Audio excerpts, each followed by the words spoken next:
इतिहास पाठ 2 कक्षा 6 आखेट खाद्य संग्राहक से भोजन उत्पादक तक।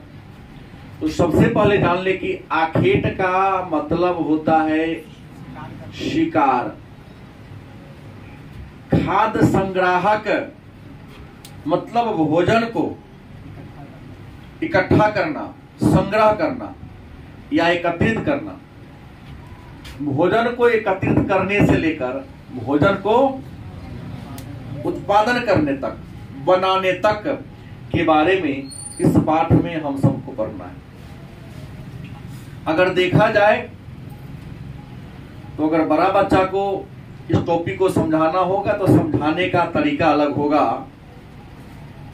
इतिहास अतीत का अध्ययन है और अध्ययन की सुविधा के दृष्टिकोण से प्रथम क्लास में मानव सभ्यता के विकास पर हमने चर्चा किया था कि मानव सभ्यता के विकास को 3 चरणों में बांटा गया है। सबसे प्रारंभिक काल को प्राचीन काल कहते हैं, बीच वाले काल को मध्य काल कहते हैं और अंत वाले काल को आधुनिक काल कहते हैं। और हमने समझाया है आपको कि प्राचीन काल को 3 वर्गों में बांटा गया है। मतलब प्रागैतिहासिक काल, जिसको हम पाषाण काल भी कहते हैं, अर्ध ऐतिहासिक काल और ऐतिहासिक काल। हमने प्रागैतिहासिक काल का परिभाषा दिया कि मानव का जीवन यहां पूर्णतः असभ्य था। मानव अपने जीविका के लिए शिकार करता था।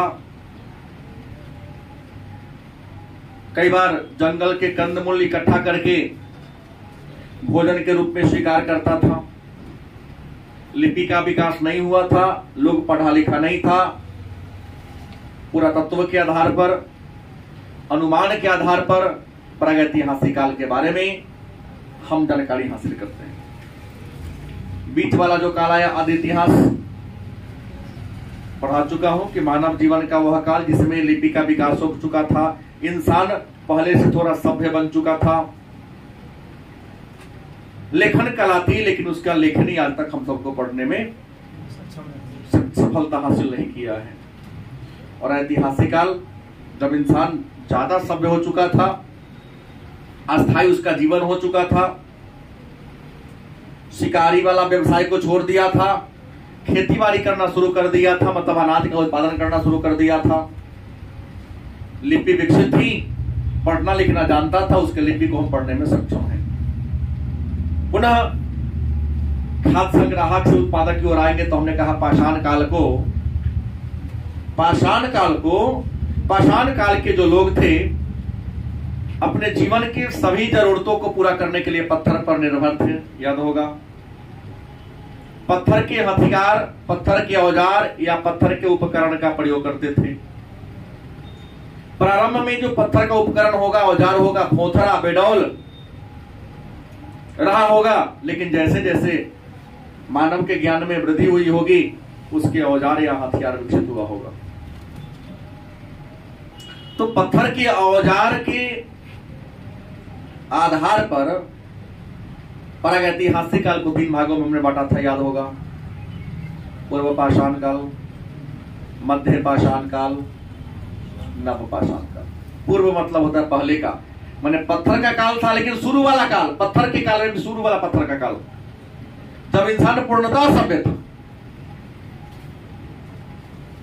और इंसान ने सबसे लंबा जीवन इसी काल में बिताया है। मध्य पाषाण काल बीच का काल है।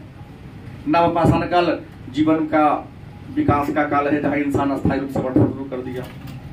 लेकिन हमने कहा कि पूर्व पाषाण काल में जलवायु में परिवर्तन आया। पृथ्वी पर 4 बार हिमपात हुआ है। तो हिमपात और हिमावरण, माने हिम के हटने की घटना को हिमावरण कहते हैं, के आधार पर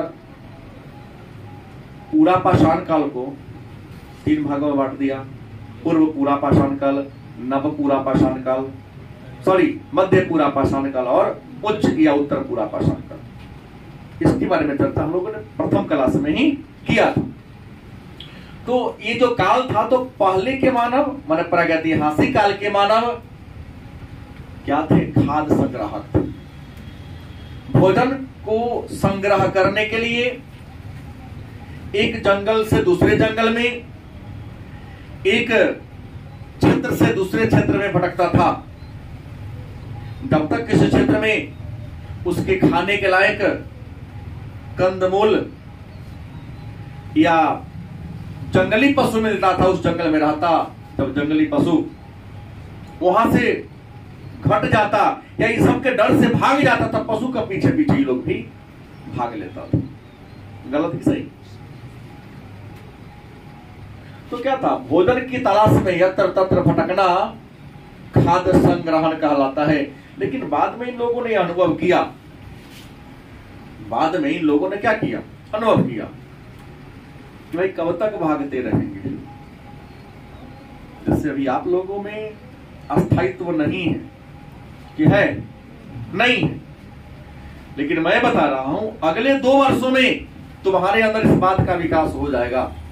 तुम सोचने के लिए मजबूर हो जाओगे कि कब तक यहां वहां या तत्त भटकते रहे। अपने लिए भी तो कुछ सोचे, पिताजी पर कब तक पैरासाइट बने रहे। गलत कि सही? बने बनाया भोजन की कामना कब तक करते रहे। कभी हमें भी तो भोजन बनाने का प्रयास करना, मतलब उत्पादक बनने का प्रयास करना होगा आप लोगों को। तो मानव देखा कि कहां कहां भोजन की तलाश में भागते हैं। तो क्या ऐसा नहीं हो सकता है कि हम खुद भोजन बना लें? और इस क्रम में हुआ क्या होगा कि जंगल से जिस कंदमूल को इकट्ठा किया होगा तो अनुभव किया होगा कि इस पेड़ पर अमुक माह में अमुक समय में फल मिलता है, निश्चित समय में फल खत्म हो जाता है। अमुक महीना में जंगल में जानवर की संख्या क्या होती है? ज्यादा होती है। और अमुक महीना में जानवर की संख्या क्या होती है? कम हो जाती है। अमुक महीना में छोटे छोटे बच्चे मिलते हैं, फिर वो बड़ा हो जाता होगा। तो इसने प्रजनन के बारे में जान लिया, सोचा होगा कि क्यों ना जिसके लिए हम घूमते फिरते रहते हैं, तो कुछ पशु को ही पालतू बना लिया कि पशु पालेंगे तो सालों भर इससे दूध की प्राप्ति होगी, और लगेगा कि दूध देने वाला तो मार के खाई हो जाएंगे। और यह पशु हमारे लिए उत्पादक भी होगा, क्योंकि पशु ही में प्रजनन का गुण होता है, अपने जैसा पैदा पैदा करेगा। तो हमको खाद्य संग्रहण के लिए यहाँ वहां जाना भी नहीं पड़ेगा, और बड़ी आसानी से जब तक दूध देगा, बच्चा भी देगा, एक मर जाएगा तो उसके जैसा दूसरा पशु मेरे पास। गलत सही? ऐसा ही सोच के ना इनके अंदर भोजन उत्पादक वाला गुण विकसित हुआ होगा। सोचा तो जरूर होगा, बिना सोचे तो कुछ हुआ नहीं होगा। तो इसी में आइए पहला टॉपिक दिया है कि आरंभिक मानव आखिर वे इधर उधर क्यों घूमते थे। भले ही बात आपको छोटा लग रहा है, लेकिन बड़े प्रतियोगिता परीक्षा में, मुख्य परीक्षा के लिए बड़ा महत्वपूर्ण होता है। इसको उत्तर देना ही कठिन हो जाएगा, क्योंकि ऊपर लोग जाकर नीचे वाला चीज छोड़ देते हैं, नहीं भूल जाते हैं। प्रश्न आया पहला कि आरंभिक मानव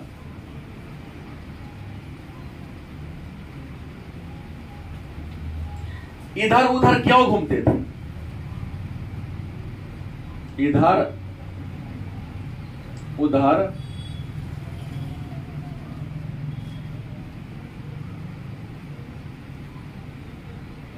एक प्रश्न आ गया आपके मन में कि मानव, शुरू वाला मानव, जब धरती पर मानव सभ्यता का विकास हुआ होगा, तो मानव यत्र तत्र क्यों भटकता था? भटकने के पीछे कारण क्या था? तो आरंभिक मानव कैसा था? खाद्य संग्राहक, खाद्य पदार्थ माने भोजन को संग्रह करता था, इकट्ठा करता था। भटकने के पीछे पहला रीजन विद्वान लिखते हैं कि अगर कोई इंसान एक जगह पर ज्यादा दिन तक रहते हैं, तो ज्यादा दिन तक रहेगा तो क्या होगा? उस जंगल के सारा जानवर खा गया होगा, जंगल में जो पेड़ पौधा रहा होगा, पेड़ पौधा पर लगा सारा फल को खा गया होगा। संभव है। अब वहां सारा फल को खा गया होगा, जानवर को मारकर खा गया होगा, वहां तो कुछ नहीं रहा होगा, तो दिमाग में लगाया होगा अन्य जगह चलते। शायद किसी अन्य जंगल में हमें ऐसा जानवर और इसी प्रकार का फल खाने को मिले। पहला रीजन हो सकता है। दूसरा रीजन हो सकता है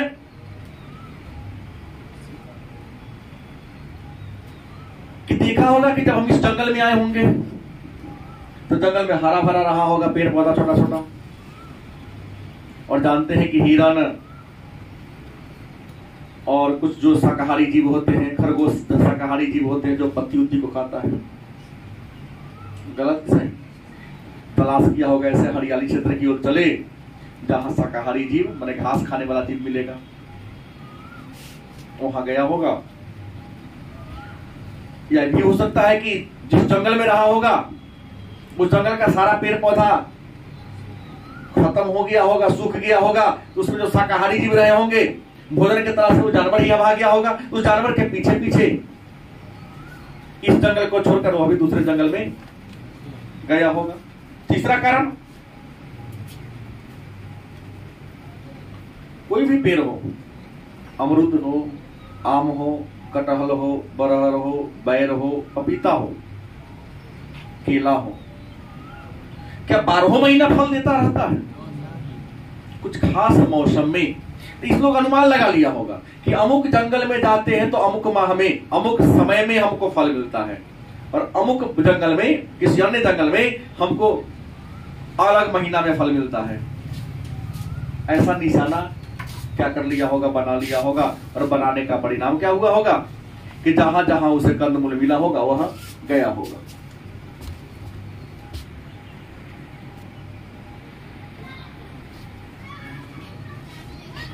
तीसरा कारण, हम लोग जान लिए कि मानव इधर उधर क्यों भटकते थे। अब प्रश्न है, दूसरा प्रश्न आपके मन में होगा, बच्चों का प्रश्न होगा कि आरंभिक मानव के बारे में जानकारी कैसे मिली?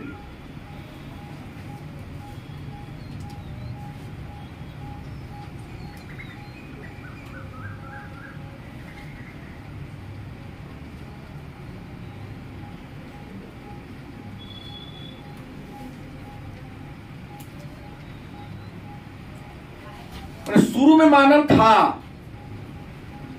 तो मानव कैसा था, उसका शकल कैसा था, जबड़ा कैसे था, सिर कैसा था, नाक कैसा था, सीना कैसा था, हाथ की लंबाई कितनी थी, उसके शारीरिक संरचना, उसका स्वभाव, उसके रहन सहन के तौर तरीका के बारे में जानकारी कैसे मिली होगी?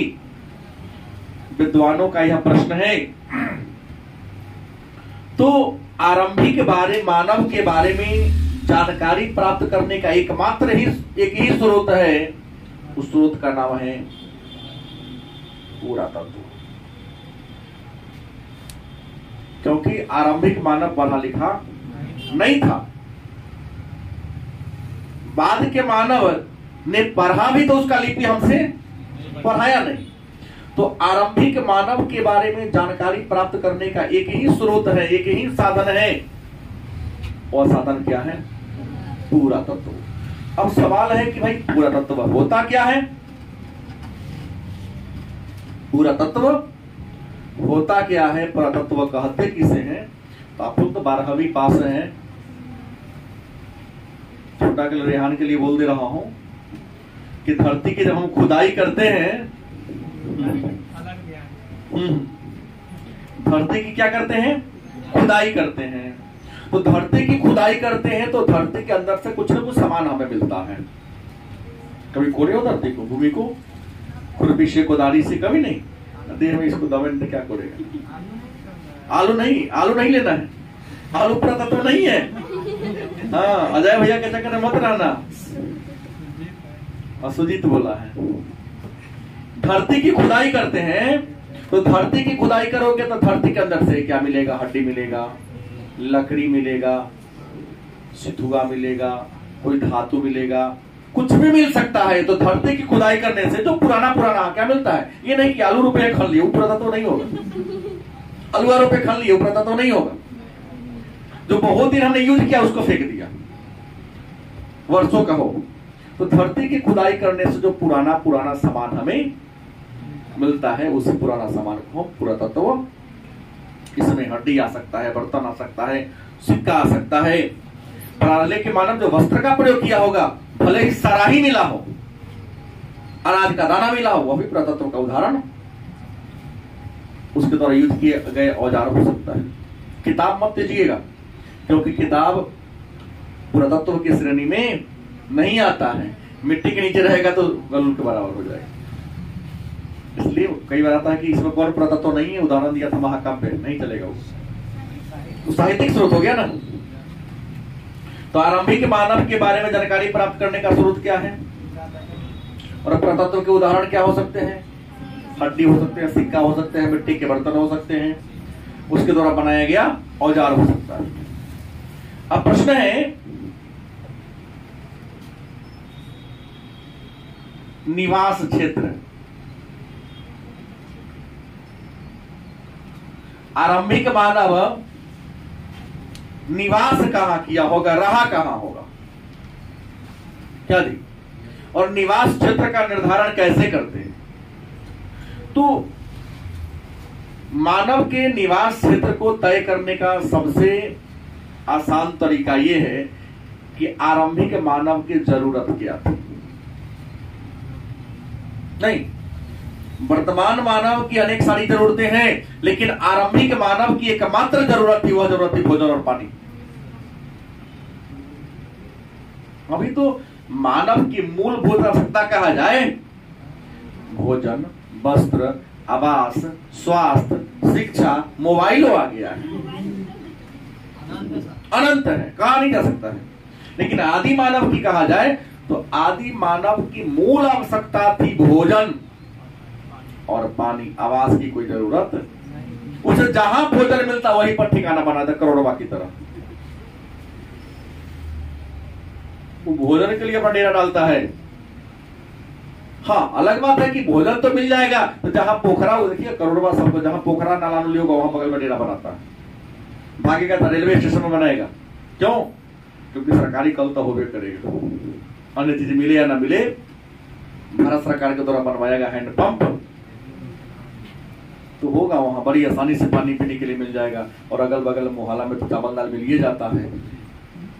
बाकी लावारिस कुत्ता बिलाई तो बहुत है, जिसको मारकर वो अपना भोजन प्राप्त कर सके।